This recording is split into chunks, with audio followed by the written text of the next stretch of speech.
கோவையில் கடல்கன்னி சாகச பொருட்காட்சி துவங்க உள்ளது. சிங்கப்பூர், மலேசியா ஆகிய நாடுகளில் உள்ளது போல கோவையில் முதல் முறையாக கடல்கன்னி சாகச பொருட்காட்சி நடைபெற உள்ளது.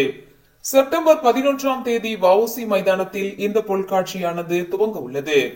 இந்த பொருட்காட்சியில் கடல்கன்னி சாகச நிகழ்ச்சிகள் மட்டுமல்லாமல் 3 லட்சத்திற்கும் மேற்பட்ட கடல் மீன்களின் வண்ண அணிவகுப்பு, பேய் வீடு, ஸ்னோ வேர்ல்டு 3D கண்காட்சி ஆகிய அம்சங்கள் இடம்பெறுகின்றன. மாலை 4 மணி முதல் இரவு 10 மணி வரை இந்த பொருட்காட்சியானது நடைபெறும் என தெரிவிக்கப்பட்டுள்ளது.